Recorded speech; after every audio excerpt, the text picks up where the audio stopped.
From a player wearing a golden thong for luck to another peeing on his hands for a better grip, here are 20 of baseball's weirdest all-time superstitions. First, at number 20, we have the rally mantis. Whoa! It's on the top of the Royals dugout. This was a pretty bugs. Hey, what are you doing over there in that dugout? They're trying to get a little rally mantis going in their dugout? In 2016, the Kansas City Royals discovered a praying mantis in their dugout and decided to keep it as a good luck charm, naming it the rally mantis. The Royals went on a winning streak, and the mantis quickly became a beloved part of the team. When the original rally mantis passed away, they even found a successor, Rally Mantis Jr., to keep the good vibes going. Next, at number 19, Fernando Rodney's rally plantain. Lanzador Fernando Rodney. During the 2013 World Baseball Classic, Fernando Rodney of the Dominican Republic introduced the rally plantain as a good luck charm. Rodney would carry the plantain with him and even wave it during games. The team went undefeated and won the championship, making the rally plantain a legendary part of their success. Then we have the Zoltan hand gesture. The most popular letter if you walk anywhere around the North Shore besides the letter P is the letter Z. 2 years ago, when the Zoltan Z started. The Pittsburgh Pirates adopted the Zoltan hand gesture from the movie Dude, Where's My Car? During their 2012 season. The players would make the Z gesture after big plays and wins, believing it brought them good luck. The gesture helped boost team morale and performance, and they brought it back the following year, which led to their first winning season in over 2 decades. At 17, we have Turk Wendell's dental routine. Turk Wendell, a former MLB pitcher, had one of the most bizarre superstitions involving his teeth. Wendell would brush his teeth between every inning. He believed that this kept him focused and in the zone. This unusual ritual, combined with his other eccentric habits like leaping over the foul lines, made Wendell one of the most superstitious players in baseball history. Next is Larry Walker's love for number 3. Larry Walker, a Hall of Famer, had an obsession with the number 3. Larry Walker. Sure, he wears a pair of 3s on his jersey, but his obsession with the 3rd digit to the right of 0 is even more unbelievable than that.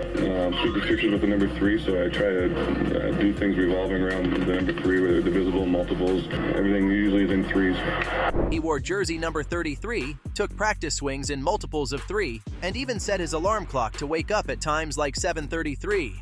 Walker believed that the number 3 brought him good luck throughout his career. His fixation on this number was a quirky yet endearing part of his baseball journey. Did it actually help give him luck? Who knows? Next, at number 15, we have Jason Giambi and his infamous gold thong. Wearing his girlfriend's pink underwear. The golden thong is what you think it is.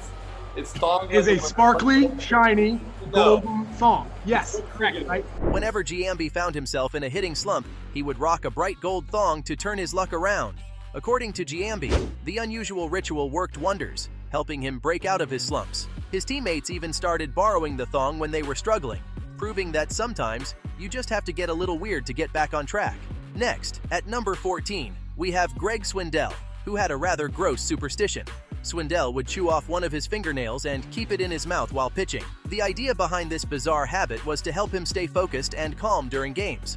While it might sound a bit disgusting, Swindell believed it gave him the edge he needed on the mound. Instead of just chewing something else, he decided on nails. How gross. Coming in at number 13, Wade Boggs was known for his meticulous routines, particularly his love for chicken. Boggs would eat chicken before every single game, earning him the nickname Chicken Man. Boggs had a strict practice routine where he would field exactly 150 ground balls before each game. His dedication to these rituals was well known, and many believe it contributed to his outstanding career. At number 12, we have David Ortiz, better known as Big Papi, who had a unique way of preparing for his at-bats.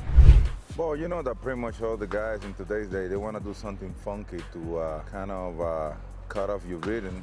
That's pretty much what I like to observe from here. Ortiz would spit on his batting gloves before every at-bat. This ritual became a familiar sight for Red Sox fans and seemed to bring Ortiz good luck at the plate. Given his clutch performances and numerous home runs, it's hard to argue with the results.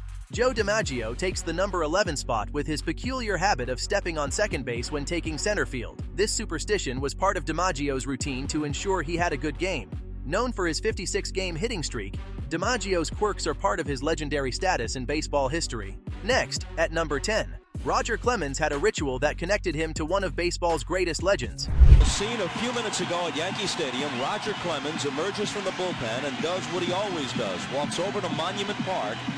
During his time with the Yankees, Clemens would visit Monument Park and touch Babe Ruth's plaque before every start. This act was Clemens' way of drawing inspiration and strength from Ruth's legacy, hoping to channel some of the Babe's greatness into his own performances. At number 9, we have Justin Verlander, who had a very specific pre-game meal routine. The night before, as you can tell by my amazing physique, I eat Taco Bell every night. You eat Taco Bell the night before you pitch, every time? Every start, yes. Before every start, Verlander would eat the same exact meal from Taco Bell. This ritual, which included 3 crunchy taco supremes with no tomato, a cheesy gordita crunch, and a Mexican pizza, was his way of maintaining consistency and mental preparation.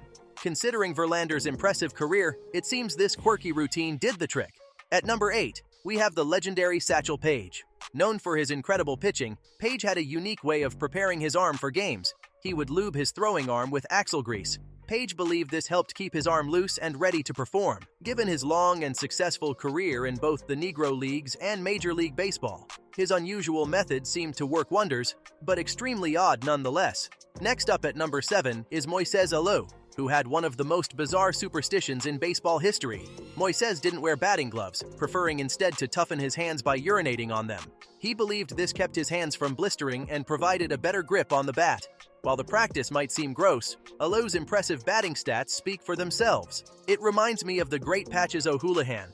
Is it necessary for me to drink my own urine? No, but I do it anyway because it's sterile and I like the taste. Coming in at number 6, Tim Lincecum was known for his distinctive cap, which he wore throughout his career. Certainly down the stretch. Here's Cruz hitting one in the air to left. Tim believed his lucky cap helped him maintain his pitching prowess. Despite its worn-out appearance, he refused to replace it, and the cap became an iconic part of his image on the mound. His success, including multiple Cy Young Awards, proves that sometimes it's the little things that make a big difference. At number 5, we have Nomar Garcia-Parra, famous for his intricate pre-batting routine. Before each at-bat, Garcia-Parra would adjust his batting gloves, tap his toes, and perform a series of other specific movements. This ritual, which became a signature part of his appearance at the plate, was his way of getting mentally prepared and focused. Fans and commentators often marveled at his consistent routine, which seemed to contribute to his hitting success. In 4th spot, Tigers manager Jim Leyland had a superstition that was both odd and a bit unhygienic.